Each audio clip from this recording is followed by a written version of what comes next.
That's right. Good evening, ladies and gentlemen. This is a fireside chat by the President of the United States. My friends, this is not a fireside chat on war. It is a talk on national security. I am confident that if and when production of consumer or luxury goods in certain industries requires the use of machines and raw materials that are essential for defense purposes, then such production must yield and will gladly yield to our primary and compelling purpose. We must be the great arsenal of democracy. For us, this is an emergency as serious as war itself. We must apply ourselves to our task. In December 1940, President Franklin D. Roosevelt was well aware that the ongoing war in Europe might soon involve the United States, and he knew that the nation wasn't ready. It was time, he said in his famous phrase, to build the arsenal of democracy. 11 months later, the United States was at war, and the race to create munitions was on. For although Roosevelt understood that soldiers win battles, he also realized that in modern warfare, those soldiers must be equipped with the best weapons. And he knew that those weapons would come from America's industrial manpower, millions of well-trained men who would make the transition from making cars and refrigerators to making planes and tanks. There was, however, one significant problem. Over 10 million of those well-trained workers soon joined the military to fight for the president's 4 freedoms. They would be driving the tanks, not making them. The dramatic loss of manpower in the factories quickly led the Roosevelt administration to the most obvious solution. They called it Womanpower.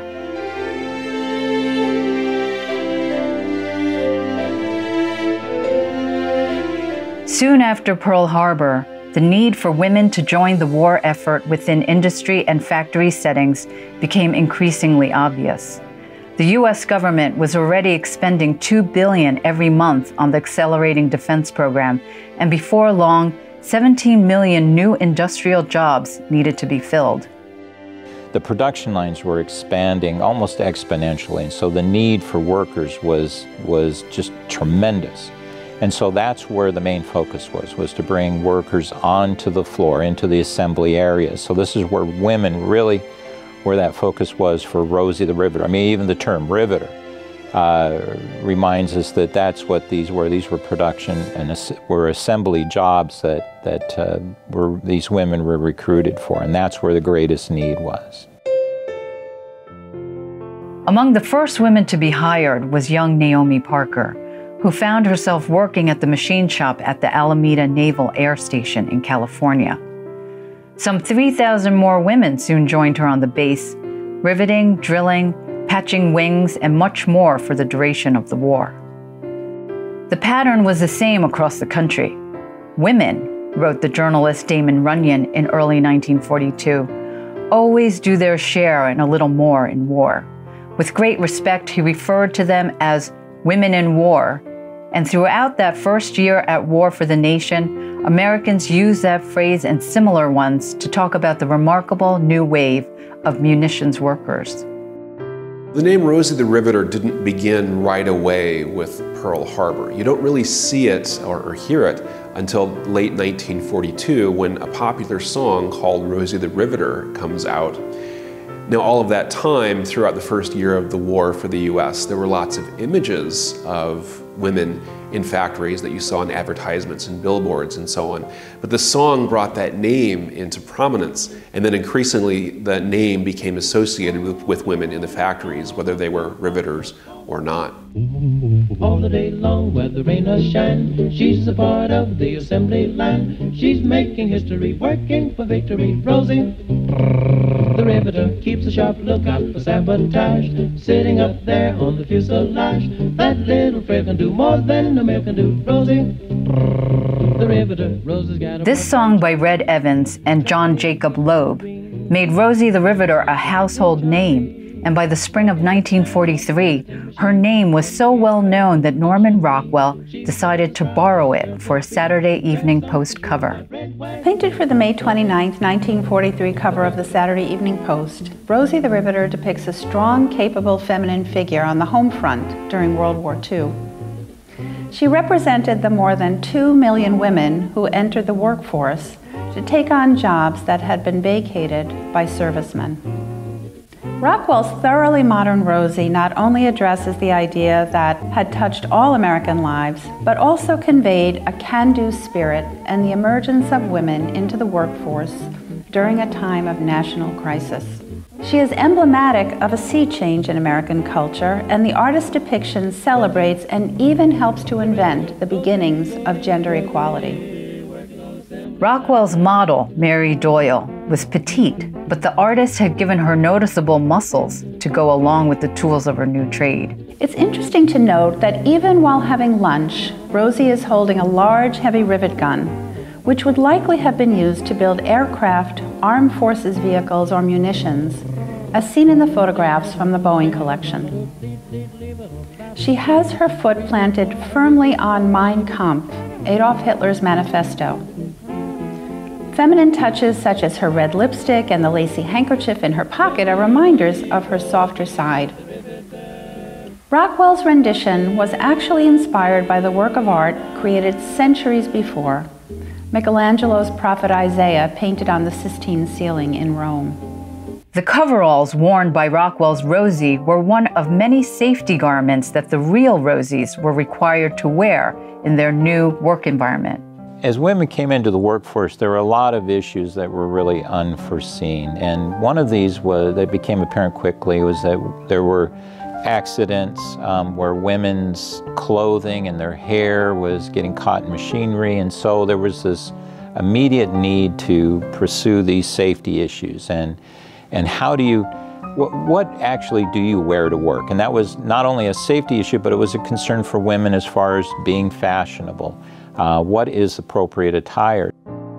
For some women, workplace safety concerns didn't make the prospect of taking on industrial work any easier, nor did the traditional domestic demands on women in the 1940s, which made accepting a factory job all the more daunting. Managers and recruiters were forced to introduce new programs to adapt to this new workforce. They were very concerned about helping moms with child care, and so they worked on building daycares and ensuring that there were places for children to go and get care. There was also issues of transportation. A lot of women didn't drive in those days, or there weren't that many cars with a number of the shortages and rationing. So they developed carpools and buses and share the rides and all sorts of different transportation to help women get to work. But as the war ground on and as more men left for the military, the need for additional workers became greater and greater. The Office of War Information, in cooperation with the War Advertising Council, then unveiled its Womanpower campaign. The Womanpower effort was this really interesting campaign that hits high gear in 1943. So as soon as the U.S. becomes involved in the war, you start to see this exodus of men from factories. And as those factories are transitioning over to making munitions, there becomes a dire need for workers. And of course, your natural resource at that point is going to be women, who often are staying at home. But you have to convince these women who have never really thought, most of them, about working in that factory setting, that they need to come into the factories.